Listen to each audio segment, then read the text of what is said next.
प्यारे बच्चों नमस्कार। Hindi class by Maurya sir में आप सभी का स्वागत है। आइए आज हम सब ओम प्रकाश वाल्मीकि जी द्वारा रचित आत्मकथा जूठन से संबंधित प्रीवियस ईयर में पूछे गए सभी प्रश्नों को तथा आगामी परीक्षा की दृष्टि से महत्वपूर्ण प्रश्नों को हल करते हैं, जो आर्ट, साइंस एवं कॉमर्स वर्ग के विद्यार्थियों के लिए लाभदायक होगा। आइए सबसे पहले हम सब इस पाठ से संबंधित बहुविकल्पीय प्रश्नों को देखते हैं, जो आगामी परीक्षा की दृष्टि से बहुत इंपॉर्टेंट है। पहला जो प्रश्न है, ओम प्रकाश वाल्मीकि की रचना है, तो ओम प्रकाश वाल्मीकि जी की रचना का क्या नाम है? जूठन। और ये जूठन साहित्य की कौन सी विधा है? तो जूठन साहित्य की विधा है आत्मकथा। जूठन शीर्षक रचना हिंदी साहित्य की कौन सी विधा है? तो जूठन शीर्षक रचना हिंदी साहित्य की कौन सी विधा है? तो ये है आत्मकथा। ये साहित्य की कौन सी विधा है? तो ये है आत्मकथा की विधा है। जूठन शीर्षक आत्मकथा में स्कूल के हेडमास्टर का क्या नाम है? तो स्कूल के हेडमास्टर का नाम क्या है? तो स्कूल के हेडमास्टर का नाम है कलीराम। क्या नाम है? तो कलीराम। ओम प्रकाश वाल्मीकि को डॉक्टर अंबेडकर राष्ट्रीय पुरस्कार कब प्राप्त हुआ? तो ओम प्रकाश वाल्मीकि जी को डॉक्टर अंबेडकर राष्ट्रीय पुरस्कार कब प्राप्त हुआ था? वो प्राप्त हुआ था 1993 को। कौन सी रचना ओम प्रकाश वाल्मीकि की है? तो कौन सी रचना ओम प्रकाश वाल्मीकि जी की है? तो वो है दलित साहित्य का सौंदर्य शास्त्र। कौन सी रचना है? दलित साहित्य का सौंदर्य शास्त्र। तो ये ओम प्रकाश वाल्मीकि जी की रचना है। ओम प्रकाश वाल्मीकि के कविता संकलन का नाम बताइए। तो ओम प्रकाश वाल्मीकि जी के कविता संकलन का नाम क्या क्या है? सदियों का संताप, ये भी इनका कविता संकलन है। बस बहुत हो चुका, ये भी इनका कविता संकलन है। अब और नहीं, ये भी इनका कविता संकलन है। अर्थात उपर्युक्त तीनों जो है ये कविता संकलन है जो ओम प्रकाश वाल्मीकि जी ने लिखे हैं। लेखक ओम प्रकाश वाल्मीकि को जयश्री सम्मान से कब सम्मानित किया गया? तो ओम प्रकाश वाल्मीकि जी को जयश्री सम्मान से किस सन में सम्मानित किया गया? तो कौन सा सन था वो? 1996 में जयश्री सम्मान से इनको सम्मानित किया गया था। भाभी जी, आपके हाथ का खाना तो बहुत जायकेदार है, ये किसने कहा था? ओम प्रकाश वाल्मीकि जी की पत्नी को ये शब्द किसने कहा था? तो ये कहा था सुरेंद्र नाम के एक लड़के ने कहा था, जो उनके यहाँ गया था और किसी इंटरव्यू के संबंध में। ओम प्रकाश वाल्मीकि द्वारा मेघदूत नामक नाट्यशाला कहाँ स्थापित की गई? तो वाल्मीकि जी द्वारा मेघदूत नामक नाट्यशाला किस शहर में स्थापित किया गया था? तो वह स्थापित किया गया था महाराष्ट्र में, और यह क्वेश्चन पूछा भी गया है। कौन सी रचना ओम प्रकाश वाल्मीकि की नहीं है? तो कौन सी रचना ओम प्रकाश वाल्मीकि जी की नहीं है? सदियों का संताप ये है। अब और नहीं ये भी है। प्रायश्चित ये नहीं है, ये प्रायश्चित नामक रचना ये नहीं है। सलाम भी है। जब लेखक बच्चा था, शादी ब्याह के मौकों पर उनके परिवार वालों को खाने के लिए क्या मिलता था? तो जब ओम प्रकाश वाल्मीकि जी के बचपन में उनको खाने के लिए शादी ब्याह के मौकों पर क्या दिया जाता था? तो क्या दिया जाता था? जूठन दिया जाता था। जब सारे बाराती लोग खा के चले जाते थे, तो पत्तल में जो जूठन बचा रहता था वही लेखक को खाने के लिए, या उसके बचपन में वो उन्हीं चीजों को खाया करता था। इसलिए उसकी चर्चा वो जूठन के रूप में आत्मकथा में करता है। जूठन किस चेतना की रचना है? तो जूठन किस प्रकार की चेतना की रचना है? तो जूठन जो है दलित चेतना की रचना है। अर्थात जो है लेखक जिस समाज से आता था वो दलित समाज से आता था, तो उसमें इस प्रकार की चेतना उत्पन्न हुई, इसलिए इसे दलित चेतना की रचना कहा जा सकता है। ओम प्रकाश वाल्मीकि को प्यार से मुंशी जी कौन कहता था? तो वाल्मीकि जी को प्यार से मुंशी जी कौन कहता था? तो हेडमास्टर नहीं कहता था, उनके मित्र भी नहीं कहते थे, तो उनके जो पिताजी थे वो प्यार से इनको मुंशी जी कहकर बुलाते थे। जूठन में चित्रण हुआ है, तो जूठन में किस चीज का चित्रण हुआ है? तो सामाजिक विषमता का चित्रण हुआ है। तो इसमें आप देखते हैं कि मतलब कुछ लोग जो है पूरी तरह से मतलब जो है इन सब से दूरी बना कर रखते थे, और इन सबको खाने के लिए मतलब जूठन देते थे। और जब इन सब के लिए रोटी बनाते थे तो रोटी में जो आटे की जो चोकर होता था उस चोकर को डाल करके, ये सब भूसी जो होती थी आटे का चलने के बाद जो निकलता था उसको भी आटे में डाल करके इनके लिए रोटी बनाते थे और उनको खाने के लिए देते थे। तो इस तरह से इनके साथ सामाजिक विषमता की जाती है, अर्थात भेदभाव किया जाता था। दलित साहित्य का सौंदर्य शास्त्र नामक आलोचना पुस्तक किसने लिखी? दलित साहित्य का सौंदर्य शास्त्र नामक आलोचना पुस्तक किसने लिखी थी? तो लिखी थी ओम प्रकाश वाल्मीकि जी ने। किसने लिखा? दिन रात मर खप कर भी हमारे पसीने की कीमत मात्र जूठन, फिर भी किसी को कोई शिकायत नहीं, किसी को शर्मिंदगी नहीं, कोई पश्चाताप नहीं। तो लेखक का ये कथन है कि मतलब पहले लोग बहुत मेहनत करते थे, मेहनत करके जो है वो सब इतना मेहनत करते थे, लेकिन उसकी जो कीमत मिलती थी वो सिर्फ मात्र जूठन के रूप में मिलती है। जैसे कि आप सब कहानी में देखते हैं कि जो लेखक के माता पिता बहुत मेहनत करते हैं, चारपाई ढोकर लाते हैं और पूरी साफ सफाई करते हैं, लेकिन उसके जो एवज में जो इनको मिलता था वो क्या मिलता था? जब सारे लोग खा के चले जाते थे तो जो पत्तल पर जो जूठन बचा रहता रहता था वही इनको मिलता था, फ्रेश खाना भी इनको नसीब नहीं होता था। तो इसीलिए लेखक कहता है कि इतना मर खप के जो भी काम किया जाता था वो जो है उसके बदले क्या मिलता था, जूठन मिलता था। फिर भी किसी को किसी प्रकार की कोई शिकायत नहीं रहती थी, ना तो कोई उस जूठन को खाने में कोई जो है शर्मिंदगी महसूस करता था। तो ये किस पाठ से लिया गया है? तो ये जो है ओम प्रकाश वाल्मीकि जी द्वारा रचित पाठ जूठन से लिया गया है और इसके लेखक वाल्मीकि जी हैं। किसने लिखा? कितने क्रूर समाज में रह रहे हैं हम, जहां श्रम का कोई मोल नहीं है, बल्कि निर्धनता को बरकरार रखने का षड्यंत्र ही है यह सब। तो लेखक ने, ओम प्रकाश वाल्मीकि जी ने लिखा है कि हम कितने क्रूर समाज में रह रहे हैं कि हम सब इतना मेहनत करते हैं और हमें जो है खाने के लिए जो है क्या दिया जाता है, जूठन दिया जाता है, और हमें हमारे श्रम का कोई मोल नहीं है। इतना मेहनत करने के बाद भी इसका कोई मोल नहीं मिलता है, अर्थात जितना श्रम किया जाता है श्रम के बराबर उसका जो है पारितोषिक नहीं दिया जाता है। और ये प्रयास किया जाता है कि इनको निर्धन बना करके ही इसी तरह से रखा जाए। इसीलिए लेखक कहता है कि निर्धनता को बरकरार रखने का ये सब षड्यंत्र ही था। तो ये जो है किसने लिखा है? तो ये वाल्मीकि जी ने, ओम प्रकाश वाल्मीकि जी ने लिखा। तो आइए क्वेश्चन नंबर 18 देखते हैं। कुरणियों शब्द का अर्थ बताइए। कुरणियों शब्द का अर्थ बताइए। तो कुरणियों का मतलब होता है कूड़ा फेंकने की जगह, अर्थात घूरा, जहां पर कूड़ा कचरा फेंका जाता है। कौन सा मास्टर है वो जो मेरे लड़के से झाड़ू लगवाए? तो इसको, इस बात को कौन कहता है? ये किसका कथन है? तो ये कथन है लेखक के पिताजी का। ये लेखक के पिताजी जब देखते हैं कि उनका लड़का ओम प्रकाश वाल्मीकि फील्ड में झाड़ू लगा रहा है और रो रहा है, तो उसकी रोने की आवाज को सुनकर वो जाते हैं उसके पास और इस तरह से ये वाक्य कह करके वो चिल्लाते हैं। ओम प्रकाश वाल्मीकि जी का जन्म कहाँ हुआ था? तो ओम प्रकाश वाल्मीकि जी का जन्म कहाँ हुआ था? बरला, मुजफ्फरनगर, उत्तर प्रदेश में हुआ था। उत्तर प्रदेश के मुजफ्फरनगर जिले में हुआ था। ओम प्रकाश वाल्मीकि के कहानी संग्रह का नाम बताइए। तो ओम प्रकाश वाल्मीकि जी के कहानी संग्रह का नाम है सलाम और घुसपैठिए, दोनों ये कहानी संग्रह है। ठीक है, ये आत्मकथा जो है जूठन है, जूठन नामक इन्होंने आत्मकथा लिखी। तो ये दोनों है, ये क्वेश्चन थोड़ा सा गलत हो गया है इसको ऑप्शन देने में। तो ये सलाम और घुसपैठिए ये दोनों जो है इनकी कहानी संग्रह है।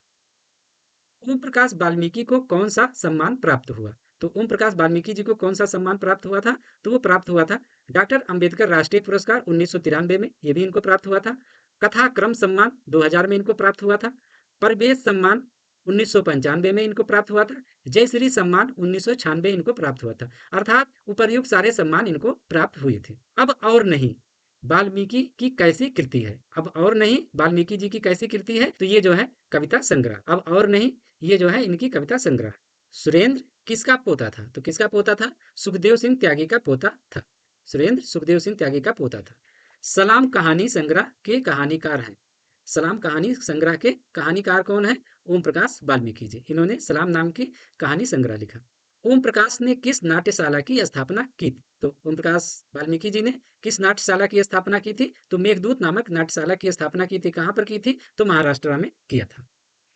ओम प्रकाश ने किस विषय में एमए किया था? तो किस विषय में इन्होंने एमए किया था? तो हिंदी विषय में इन्होंने एमए किया था। इनसे ये ना कराओ, भूखे रह लेंगे, इन्हें इस गंदगी में ना घसीटो, ये किसका कथन है? लेखक के किस संबंधी का कथन है? तो उसके माँ का नहीं कथन है, तो उसकी बड़ी भाभी का ये कथन है कि इनसे ये सब ना कराओ, हम सब भूखे रह लेंगे, इन्हें इस गंदगी में मत घसीटो। जब लेखक जो है चमड़े की खाल को अपने सर पर लेकर आता है और पूरी तरह से गंदगी में सना रहता है, उसको देख करके उसकी भाभी ये कथन बोलती है। इस वाक्य को उसकी भाभी ने कहा था, लेखक की भाभी ने उस समय कहा था। उन दिनों एक मरे हुए पशु की खाल कितने में बिकती थी? तो उस समय एक मरे हुए पशु की खाल कितने में बिकती थी? तो 20 से 25 रुपए में एक मरे हुए पशु की खाल बिकती थी। जूठन आत्मकथा में लेखक की माँ किसके यहाँ काम करती थी? तो इस कहानी में लेखक की माँ किसके यहाँ काम करती थी? तो ब्रह्मदेव तगा के यहाँ काम करती थी। किसके यहाँ काम करती थी? ब्रह्मदेव तगा के यहाँ काम करती थी। ओम प्रकाश वाल्मीकि को डॉक्टर अंबेडकर राष्ट्रीय पुरस्कार कब प्राप्त हुआ? तो डॉक्टर अंबेडकर राष्ट्रीय पुरस्कार कब प्राप्त हुआ था? तो 1993 में प्राप्त हुआ था। सुखदेव सिंह त्यागी की लड़की की शादी में उनके घर के सफाई का काम किसने किया था? तो सुखदेव सिंह त्यागी की लड़की की शादी में उनके घर की सफाई का काम किसने किया था? तो लेखक के माताजी ने किया था। किसने किया था? लेखक की माताजी ने किया था। ओम प्रकाश वाल्मीकि को 1993 में कौन सा पुरस्कार प्राप्त हुआ था? तो कौन सा पुरस्कार मिला था? तो डॉक्टर अंबेडकर पुरस्कार इनको 1993 में मिला था। हेडमास्टर कलीराम ने किसे मैदान में झाड़ू लगाने के लिए कहा? तो किसको कहा था मैदान में झाड़ू लगाने के लिए? तो कहा था ओम प्रकाश वाल्मीकि जी को इन्होंने झाड़ू लगाने के लिए कहा था। ओम प्रकाश वाल्मीकि की माता पिता का क्या नाम था? तो ओम प्रकाश वाल्मीकि जी के माता पिता का क्या नाम था? तो माता का नाम था मुकुंदी देवी और पिता का नाम था छोटन लाल। माता का नाम मुकुंदी देवी और पिता का नाम था छोटन लाल। सुखदेव सिंह त्यागी की लड़की की शादी में किसने गांव भर की चारपाइयां ढोकर एकत्रित किया था? तो किसने किया था? तो लेखक के पिताजी ने गांव भर की चारपाइयों को ढो करके सुखदेव सिंह त्यागी की लड़की की शादी में इकट्ठा किया था। जूठन नामक पाठ में किसका बैल मर गया था? तो जूठन नामक पाठ में किसका बैल मर गया था? तो ब्रह्मदेव तगा का बैल मरा हुआ था। सदियों का संताप शीर्षक कृत किसकी है? तो सदियों का संताप शीर्षक कृति किसकी है? तो ओम प्रकाश वाल्मीकि जी की कृति है। ओम प्रकाश वाल्मीकि का जन्म कहाँ हुआ था? तो कहाँ हुआ था? आपने भी पढ़ा, वर्ला मुजफ्फरनगर उत्तर प्रदेश में हुआ था। तो ये इतने क्वेश्चन जो है इस पाठ से इस साल पूछे गए हैं, 2025 में इतने सारे क्वेश्चन पूछे गए हैं, तो ये पाठ काफी इंपॉर्टेंट है। जूठन शीर्षक आत्मकथा के लेखक के बड़े भाई का नाम क्या था? तो जूठन शीर्षक आत्मकथा के लेखक के बड़े भाई का क्या नाम था? तो सुखबीर नाम था। बड़े भाई का क्या नाम था? सुखबीर नाम था। तो ये इतने क्वेश्चन बहुविकल्पीय रूप में इस पाठ से पूछे जा सकते हैं। मतलब जितने भी क्वेश्चन बन सकते थे उतने क्वेश्चन हमने बहुविकल्पीय रूप में जो है प्रीवियस ईयर में पूछे जा चुके हैं। कुछ जो है नए नए क्वेश्चन हमने इस पाठ से जोड़े हैं, इस क्वेश्चन में हमने जोड़े हैं जो संभावित रूप से पूछे जा सकते हैं। आगामी परीक्षा की दृष्टि से ये सब इंपॉर्टेंट है। अब देखते हैं अलग उत्तरीय प्रश्नों को। लेखक को झाड़ू लगाते देख उसके पिता ने क्या किया? तो लेखक को झाड़ू लगाते देख उसके पिता ने क्या किया था? पुत्र से ऐसा काम लेते देख काम रुकवा दिया। तो उसके पिता ने उस काम को रुकवा दिया और हेडमास्टर को लताड़ा। उसकी धमकी भी उसके पिता को नहीं रोक पाए। तो लेखक को झाड़ू लगाते देख उसके पिता ने कहा कि कौन है वो मास्टर जो मेरे लड़के से झाड़ू लगवाए। तो इस तरह से कहते हुए उन्होंने झाड़ू लगवाना और लेखक से रुकवा दिया। और लेखक की कहता है कि पिताजी को जो उन्होंने हेडमास्टर कलीराम ने गालियां दी थी उसकी परवाह उसके पिताजी ने बिल्कुल नहीं किया। यहाँ से उसके अंदर जो भय था वो भय कम हुआ। पिता की यह कार्यवाही लेखक को कैसी लगी? तो पिताजी की यह कार्यवाही अर्थात जो हेडमास्टर ने उनको गाली दिया फिर भी उसकी परवाह नहीं की और उन्होंने चिल्ला कर कहा कौन ऐसा है वो मास्टर जो मेरे लड़के से झाड़ू लगवाए। तो उन्होंने इस बात को कहा। उसे इस कार्यवाही उसकी पीड़ा को संतोष देने वाली लगी, तभी वह पिता के इस साहसपूर्ण व्यवहार को कभी भूल नहीं पाया। तो इस तरह से जब उसके पिताजी ने कहा कौन है वो मास्टर जो मेरे लड़के से झाड़ू लगवाए, तो और चिल्ला कर कहा, चूंकि ये निम्न समाज से आते थे इसलिए इन सब को इस तरह से बोलने की आदत नहीं थी, फिर भी उसके पिताजी ने इस तरह से बोला। तो ये जो है काम पिताजी का, यह काम लेखक को बहुत साहसपूर्ण लगा और लेखक ऐसे व्यवहार को कभी जीवन में भूल नहीं पाया, ऐसा लेखक का मानना। बचपन में खाए जूठन की अब क्या प्रतिक्रिया होती है? लेखक ने जो बचपन में जूठन खाए थे अब उसकी उसके अंदर क्या प्रतिक्रिया होती है? अब उस भोजन की याद आने पर निचली आती है, घृणा की अनुभूति होता है। लेखक कहता है जो बचपन में मैंने भोजन खाया था, जूठन खाया था, अब उसकी याद आने पर भी निचली आने लगती है और उससे घृणा की अनुभूति होती है। लेखक को कांटे की तरह क्या चुभता है? तो लेखक को कांटे की तरह क्या चुभता है? तो उसे अपना जूठन खाने वाला बचपन याद आता है तो कांटे की तरह चुभने लगता है। तो लेखक को जब बचपन में जो जूठन खाया हुआ था जब उसकी याद आती है तो वो कांटे की तरह उसे चुभने लगता है। जैसे कोई बुरी घटना होती है, जब उसकी याद आती है तो बुरी अनुभूति होती है और उसे लोग भुलाना चाहते हैं। तो उसी तरह से लेखक को भी होता था। कैसे समाज में लेखक का बचपन बीता था? तो लेखक का बचपन किस कैसे समाज में बीता था? तो लेखक का बचपन अमानवीय समाज में बीता था। उसे जूठन खाने, खाल उधेड़ने जैसे गंदे कामों के बीच जीना पड़ा था। तो लेखक का बचपन बहुत गंदे समाज में बीता था। विद्यालय में लेखक के साथ कैसी घटनाएं घटती हैं?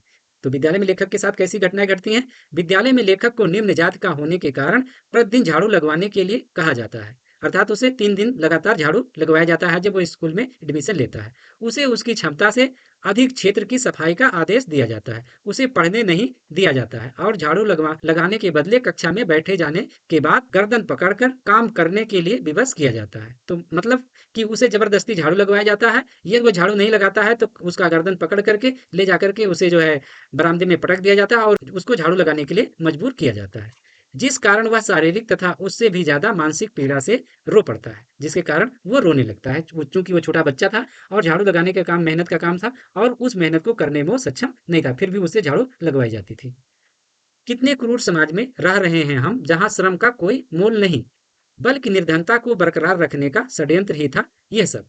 तो ये लाइन जो है ओम प्रकाश वाल्मीकि जी द्वारा लिखा गया आत्मकथा जूठन से लिया गया है और इसमें ओम प्रकाश वाल्मीकि जी ने अपने उस समय के भावनाओं को व्यक्त किया। तो इसको लिखना ऐसे है, ओम प्रकाश वाल्मीकि की आत्मकथा जूठन से गृहीत इन पंक्तियों में चूहड़ों द्वारा मरे पशुओं को उठाने का प्रसंग है। मतलब लेखक जो है किस जाति का था, तो चूहड़ जाति का था, और उनके द्वारा जो मरे हुए पशुओं को उठाया जाता था उसमें क्या क्या समस्याएं आती थी, और उसके बदले इनको कुछ मिलता नहीं था। जो उससे जो चमड़ा निकलता था वही चमड़ा बेच करके जो इनको आमदनी होती थी, बस उतनी ही आमदनी होती थी उन मरे हुए पशुओं को ले जा करके गांव के बाहर फेंकने में। लेखक बताता है कि मरे पशुओं को उठाने के लिए कई लोगों की जरूरत होती थी। प्रायः लोग जल्दी एकत्र नहीं हो पाते थे।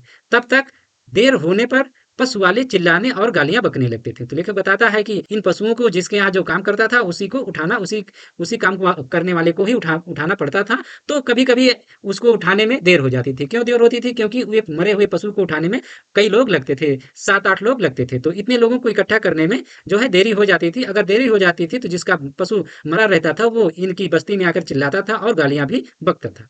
इस बात को लेखक बताता है। इसी की प्रतिक्रिया में लेखक की टिप्पणी है कि हम बड़े क्रूर ही समाज में रह रहे हैं। तो लेखक कहता है कि हम बड़े क्रूर समाज में रह रहे हैं। लोग ना हमारे काम की अहमियत मानते हैं। तो वो सब इतने मेहनत करते थे, 7-8 लोग मिल करके ले जाते थे उस पशु को, लेकिन उसकी कोई कीमत इनको नहीं दी जाती थी। ना श्रम की कीमत देते थे, उल्टे गालियां बकते थे। मतलब इनको जो जिनका जो ये श्रम था, इतना मेहनत का काम था, उसके बदले इनको कुछ मिलता नहीं था। बदले में क्या मिलता था? तो गालियां इनको मिलती थी बदले में। ये श्रम की कीमत ना देना हमारी गरीबी को बनाए रखने का षड्यंत्र था। तो लेखक कहता है कि ये जो इतना मेहनत करते थे उसके हिसाब से जो इनको मेहनताना नहीं मिलता था, तो वो इनकी गरीबी को बनाए रखने का एक षड्यंत्र था, ताकि हम दलित बनकर उनकी सेवा करते रहें। तो इनका कहना है कि ताकि ये गरीब के गरीब बने रहें, जिससे इनकी सेवा करते रहें। ये सब भी ठीक से खा पी लेंगे तो इनकी सेवा नहीं करेंगे। निचले स्तर के काम जो वे स्वयं नहीं कर सकते थे उसके लिए भी बेगार कराते थे। तो कुछ काम ऐसे होते थे निचले स्तर की जो वो सब नहीं कर सकते थे, वो काम भी ये सब बेगार के रूप में कराते थे। यह दलितों को दबाए रखने का उनका षड्यंत्र था। तो लेखक कहता है कि इस तरह से दलितों को दबाए रखने का यह सब उनका षड्यंत्र मात्र ही था। पिताजी ने स्कूल में क्या देखा? अगला प्रश्न है, पिताजी ने स्कूल में क्या देखा? उन्होंने आगे क्या किया? तो लेखक के पिताजी ने स्कूल में क्या देखा था? लेखक के पिता ने स्कूल से होकर गुजरते समय पुत्र को झाड़ू लगाते देखा। तो लेखक के पिताजी ने स्कूल में क्या देखा था? तो अपने पुत्र अर्थात ओम प्रकाश वाल्मीकि जी को झाड़ू लगाते देखा और रुक गए। फिर पूछा क्या हो रहा है? तो उसके पिताजी ने पूछा क्या हो रहा है? पिताजी को देखकर लेखक रो पड़ा, फपक कर रोने लगा। उन्होंने कारण पूछा। लेखक के पिताजी ने उसके रोने का कारण पूछा। लेखक ने रो रो कर हिचकियां लेकर सारी बातें बताई। तो लेखक ने रोते हुए सारी बातें अपने पिताजी को बताई कि रोज रोज 3 रोज से मुझसे झाड़ू लगवा रहे हैं। कौन झाड़ू लगवा रहा था? तो हेडमास्टर कलीराम लगवा रहे थे।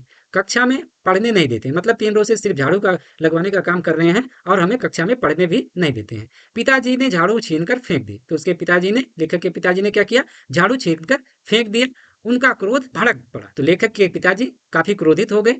उन्होंने चीख कर कहा कौन है मास्टर जो मेरे लड़के से झाड़ू लगवाता है? तो लेखक के पिताजी ने चीख करके कहा कौन सा वो मास्टर है जो मेरे लड़के से झाड़ू लगवाए? फिर हेडमास्टर पर बरस पड़े। उसके बाद वो हेडमास्टर पर बरसे। हेडमास्टर ने धमकाया, पिताजी पर इसका कोई असर नहीं हुआ। इसका लेखक पर बहुत अच्छा प्रभाव पड़ा। हेडमास्टर के धमकाने पर भी पिताजी डरे नहीं, और इस बात को लेकर के लेखक के मन पर काफी गहरा प्रभाव पड़ा कि पिताजी जो है काफी साहसी हैं, ऐसा उसने सोचा।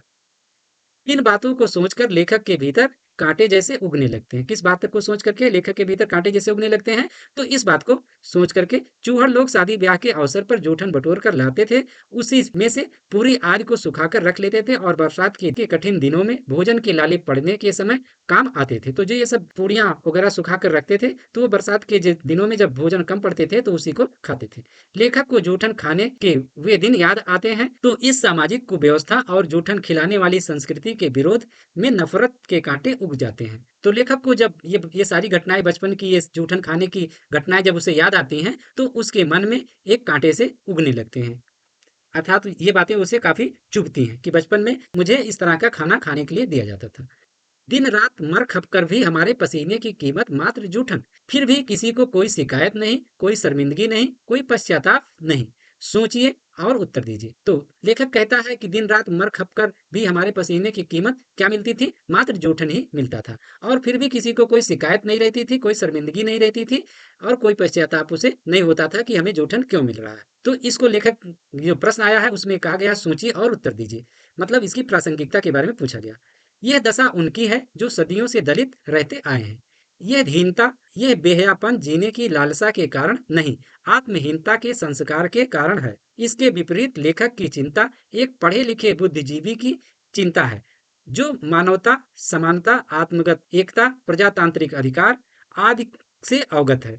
यह विषमता है और इसको बनाए रखना मानवता के प्रति क्रूर दृष्टि है, मानवता के प्रति ये क्रूर दृष्टि है। अतः इसे समाप्त किया जाना चाहिए, ऐसा लेखक का मानना है कि मतलब जो भी असमानता है, जो भी मानवता के खिलाफ है, जो भी घटनाएं इसमें हो रही हैं, ये सारी घटनाएं मानवता के खिलाफ है। जिसको लेखक लिखता है वो तो इन घटनाओं का समापन होना चाहिए, अर्थात समाज में जो ये चीजें चल रही हैं अब उनका समापन हो जाना चाहिए। क्योंकि जो जिन लोगों के साथ ये घटनाएं हो रही हैं वो लोग पढ़े लिखे नहीं हैं और उन्हें अपने अधिकारों के बारे में जानकारी नहीं है। लेखक चूंकि पढ़ा लिखा है इसलिए उसे संवैधानिक अधिकारों के बारे में उसे जानकारी है, अतः वो इसकी समाप्ति की बात करता है।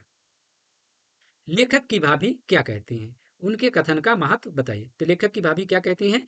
लेखक की भाभी कहती हैं, इनसे ये ना कराएं, हम भूखे रह लेंगे, इन्हें इस गंदगी में ना घसीटो। तो भाभी का यह कथन उसकी समझदारी, देवर के लिए त्याग की भावना व्यक्त करता है।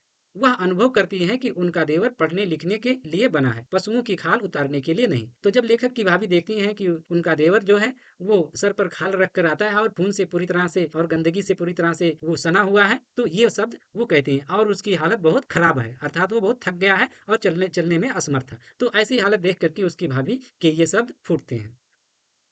तो आशा करते हैं कि आप सबने इस जूठन नामक आत्मकथा से संबंधित जितने भी संभावित प्रश्न हो सकते थे उसको आपने डिटेल में पढ़ा है, चाहे वो बहुविकल्पीय हो, लघु उत्तरीय हो, दीर्घ उत्तरीय हो या सप्रसंग व्याख्या से संबंधित प्रश्न। तो आप सबको अभी सारे प्रश्नों को डिटेल में पढ़ना है और जब आपकी परीक्षा नजदीक आएगी तो उससे पहले हम सब जो है जो परीक्षा की दृष्टि से अति महत्वपूर्ण होंगे उसका हम सब टेस्ट के माध्यम से पढ़ेंगे। टेस्ट में जो भी चीजें दी जाएंगी वो जो है आपके आगामी परीक्षा जो 2026 में जो एग्जाम होगा आपको 4-5 टेस्ट होगा, उन्हीं 4-5 टेस्टों में आपको करीब जो है 150 प्रश्न का जो है आपको अभ्यास कराया जाएगा। उन 150 मतलब बहुविकल्पीय प्रश्न और करीब जो है 30 जो है लघु उत्तरीय प्रश्न और करीब जो है 20 जो है दीर्घ उत्तरीय प्रश्न। तो इतने का अभ्यास कराया जाएगा जिसमें से आपके सारे प्रश्न मिल जाएंगे। इससे ज्यादा आपको प्रैक्टिस करने की जरूरत नहीं है। तो आप सब चैनल को लाइक करें, सब्सक्राइब करें और शेयर करें। और किसी भी सूचना के लिए आप सब चैनल के डिस्क्रिप्शन बॉक्स में जाएं और वहां से लिंक जो हमारा टेलीग्राम का लिंक है उससे जुड़ जाएं और सारी सूचना से आप सब अपडेट रहें। हिंदी की जय, जय भारत।